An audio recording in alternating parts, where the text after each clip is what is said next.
bodies.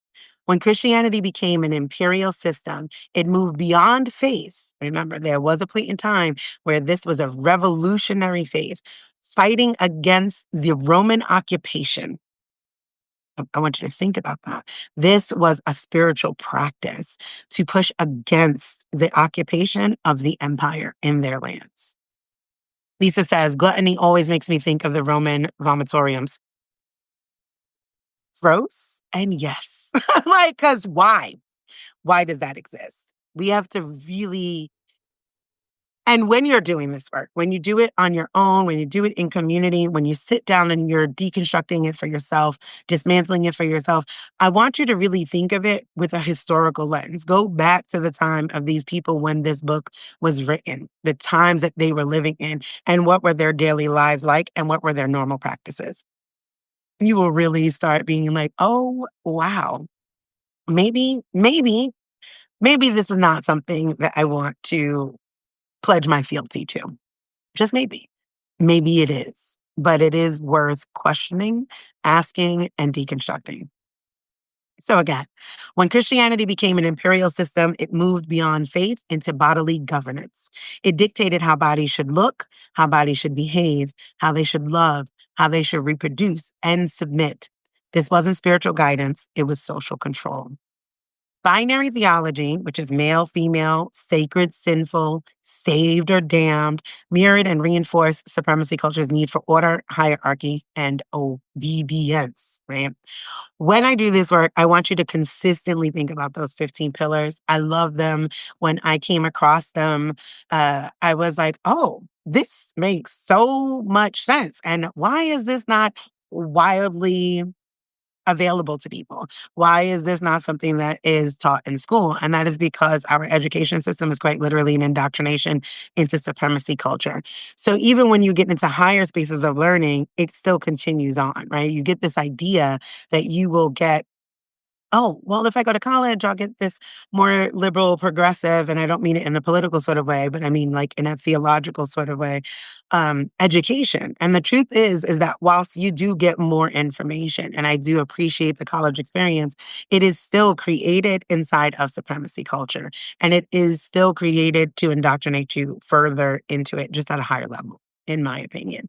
So listening to people outside of the mainstream, outside of traditional education, was some of the best education that I ever invested in time, money, energy, emotional, all of it, because you start seeing things from a different point of view.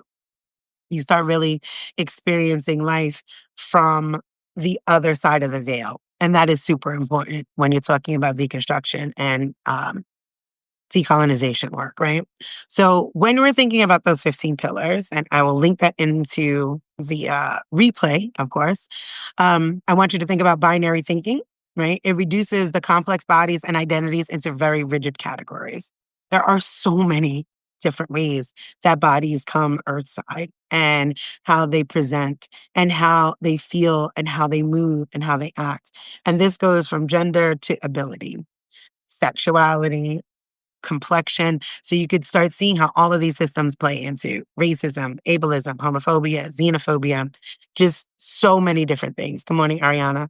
Hi, Jonathan.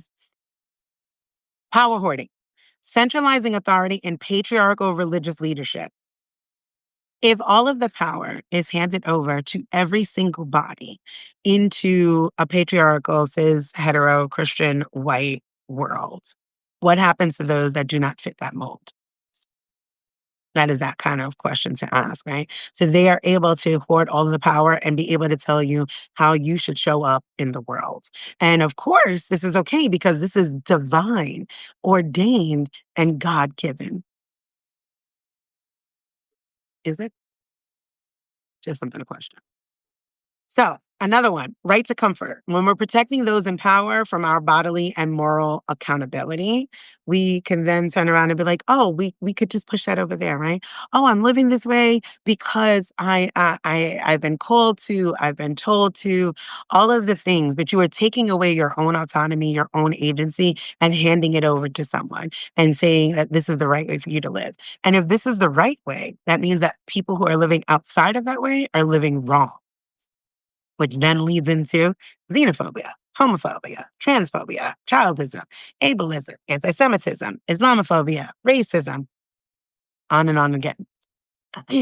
Objectivity, presenting scripture as neutral while interpretations serve dominance. Doctrine can't be neutral. Doctrine is not neutral. Doctrine is not neutral when you go through worlds conquering it based on your doctrine.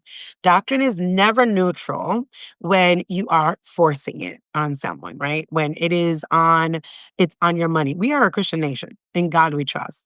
When we are pledging allegiance, when they had Bible in school, which I'm not opposed to it, but then all practices need to be available to all people. And that is not something that you will notice very specifically inside of the United States of America.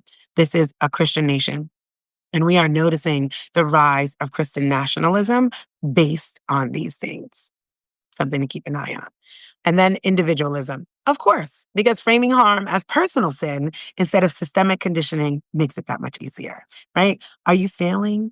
Did you fall into the sin of sex, of gluttony? Have you ever been jealous? These are normal occurrences in the spectrum of humanity.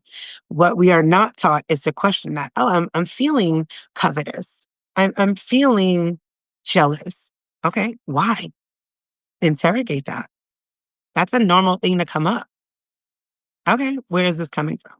Is it because I have a desire to have the same thing? Do I actually want what they have? Or does something that this person have make me feel warm and fuzzy? And I'd like to experience that too. There's a lot of different ways. But when it is framed as a sin and your moral failure, instead of the systemic conditioning that has been handed down to us, it forces you into deeper isolation and more individualism because you are failing. You are not, God breathed enough. You are not faithful enough. You are not trusting enough. And it's always